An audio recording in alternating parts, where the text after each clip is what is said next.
Bienvenue sur Fleur d'Avocat. Je suis Lila Louise Maréchaux et dans ce podcast, je vais à la rencontre des avocats bien dans leur robe.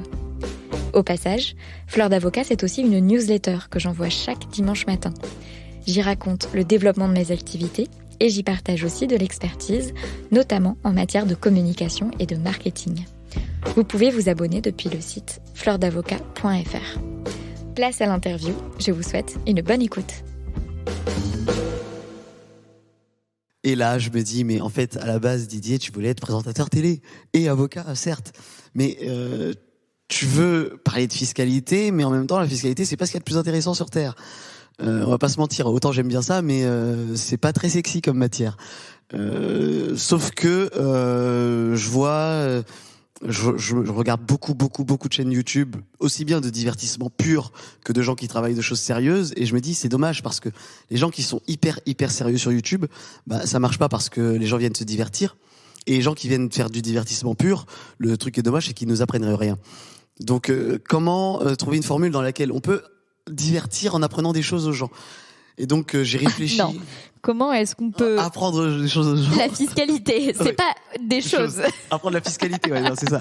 Divertir avec la fiscalité. Avec de la fiscalité. En faisant des vidéos légères et qui. Mais franchement, je me suis cassé la tête pendant. C'était un challenge. Aujourd'hui, je pense avoir trouvé ma formule, donc je sais comment aborder les thèmes que j'aborde. Mais de base, je me dis, c'est quand même parce que si j'étais pénaliste, je pourrais faire ce qu'ils appellent des story time toutes les 2 minutes, raconter j'ai un client qui a eu ça. Là, moi, si je raconte j'ai un client qui s'est fait redresser. J'ai un client qui a acheté un 15e immeuble et il se demandait quoi faire avec mince, avec les loyers. Oh là là, comment est-ce qu'on va structurer ses revenus? C'est pas drôle, quoi. C'est pas... Et du coup, je me dis bon bah voilà, je vais réfléchir à ce truc-là. Et en fait, pendant le confinement, je me plonge vraiment plus là-dedans. Et je me dis, il faudrait qu'avant la fin de l'année, j'ai envoyé au moins une vidéo sur YouTube.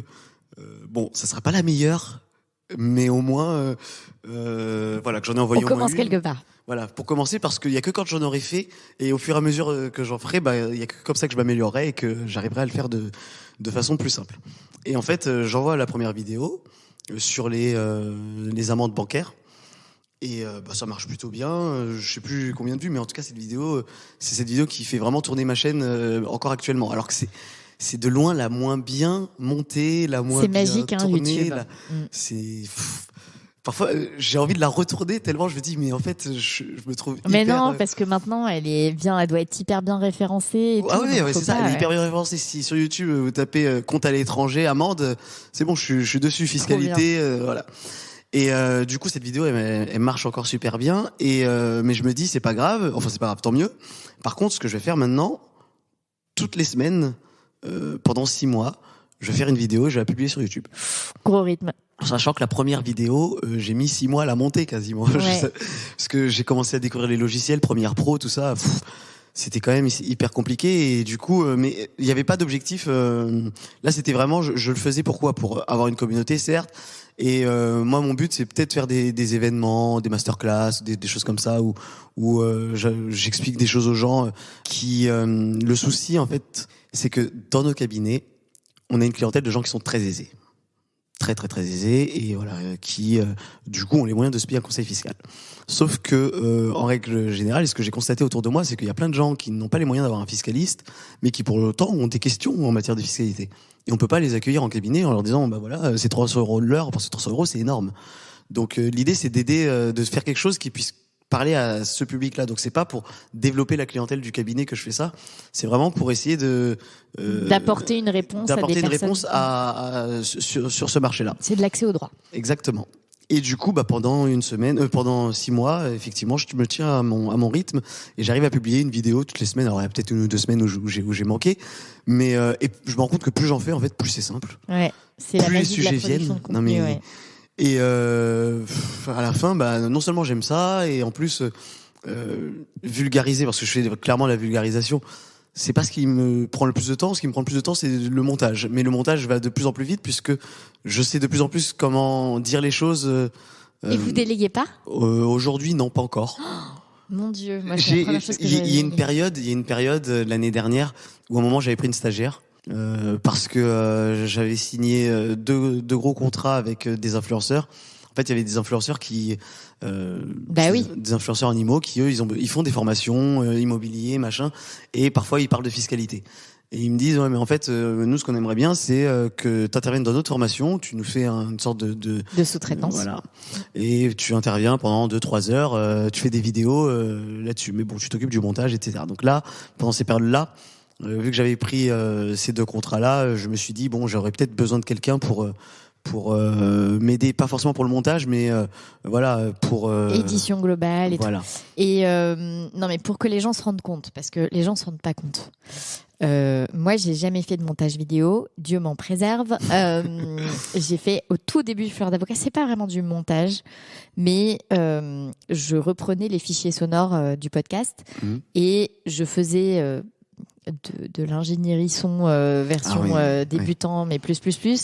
Je coupais les tics de langage, je traitais un petit peu les silences, j'enlevais des à répétition, et globalement, ça me prenait, encore aujourd'hui, je me dis, mais ça me prenait, c'est-à-dire que globalement, un épisode dure 1h30, j'y passais 2 heures derrière à réécouter et à traiter ce son.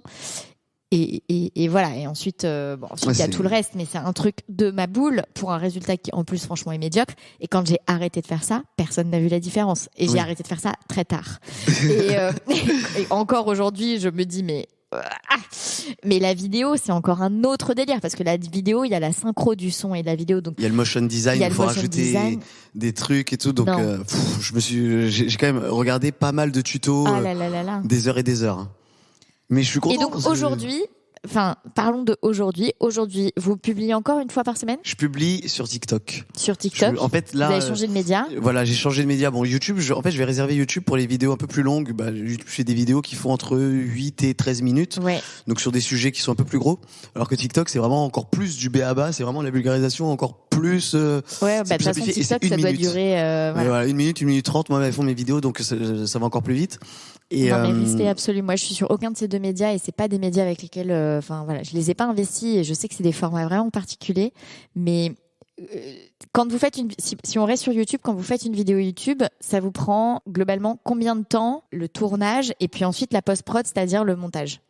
Alors, pour une vidéo d'entre 8 et 13 minutes. Ouais. Alors aujourd'hui, moi mes vidéos, je les écris. Donc écrire la vidéo, ça me prend 1 heure, grosso modo. Tourner la vidéo, j'en ai pour le temps d'installer le matériel et de tourner, j'en ai pour 45 minutes. Et ensuite, pour le montage, selon la vidéo, on est entre 6 et 8 heures, je dirais. Ah ouais, non mais c'est un truc de malgré maboule. tout, il y a bien samedi, dimanche de griller. Mais délégué, c'est fou ça. Ouais. Non, mais c'est vrai que je devrais déléguer davantage, mais je pense que l'année prochaine, je vais prendre un monteur. Mais c'est dur de trouver un monteur. Enfin... Moi, j'ai une super monteuse à vous recommander. Ah oui ? Ouais. Je vous donnerai son nom. Bah éventuellement. Elle est très drôle. Elle a le sens de l'humour. Très bien. Ouais. Je sais pas si elle vous prendra comme client, mais, mais en tout cas, je vous donnerai ses références. Mais oui, franchement, non, mais parce que c'est que ça prend un temps de dingue. Moi, j'ai touché à cette histoire de montage vidéo en l'accompagnant, parce que c'est elle qui a monté une de mes premières formations quand je m'étais mise en production, moi. D'ailleurs, plus jamais je ne produis moi-même mes propres vidéos. Enfin, je veux dire, en fait, c'est horrible. Et du coup, elle m'avait dit, faut que tu me dises, faut que tu reprennes la vidéo et que tu me dises, à la minute temps, je fais telle insertion de design, tel truc. Et donc, du coup, ça rend dingue. Et moi, c'est une copine, il faut que je la vois travailler. Mais c'est un travail de dingue, en fait. Donc, respect. Enfin, genre, je m'incline face à ça. Et aujourd'hui, c'est quoi? C'est une vidéo par mois de YouTube environ? Ouais, on va dire environ. Là, ce qui s'est passé, c'est que j'ai déménagé. Donc, entre juillet et aujourd'hui, en fait, il y a que depuis 2 semaines où j'ai vraiment fini d'aménager. Ouais. Donc, j'avais plus. Ouais, il y avait un petit projet, un petit bébé à gérer. Voilà, c'est hyper dur. En fait, déjà, j'ai mis du temps. Si vous regardez mes vidéos sur YouTube, le fond change régulièrement. Avant, je prenais dans un angle. Maintenant, c'est dans un autre angle. Et à la fin, j'avais trouvé l'angle qui allait pour chez moi. Et là, maintenant, il faut que je recommence là pour chez moi. Il faut que je retrouve le truc, que j'achète des lumières de fond. Donc, le temps que je pense que à partir de janvier, je me remettrai vraiment sur YouTube à publier toutes les 2 semaines, je pense, plutôt. Et TikTok, en revanche, tous les 2 jours. Ouais. C'est très facile, TikTok. Ça prend vraiment pas beaucoup de temps pour publier. Et le pire, c'est que les vidéos, elles peuvent devenir virales en quelques jours. Ouais, je trouve que c'est assez dingue, TikTok, c'est de assez ce point de dingue, vue-là. ouais. Ouais. C'est assez dingue. Et du coup, ça vous amène des clients? Ça amène au moins des prospects. Ouais. Après, je fais beaucoup de rendez-vous. Donc moi, les rendez-vous, de toute façon, je les facture. Donc ça amène pas mal de rendez-vous. Des clients, c'est souvent des gens qui ont des petites questions, en fait, qui ont des petits problèmes. Oui, du coup, ça justifie pas des grosses interventions, mais non. Ça justifie souvent ni plus. C'est une demi-heure, on voilà, échange. Une demi-heure, 1 heure, et puis c'est tout souvent. Donc ça m'est arrivé d'avoir des dossiers un peu plus importants via les réseaux, mais c'est pas vraiment l'attente des gens. Les gens, ils veulent surtout déjà. Je pense que à long terme, je verrai encore plus les résultats de ce travail-là. C'est que dans la tête de ces personnes-là, je reste la référence s'ils ont un problème demain avec les administrations fiscales ou autres.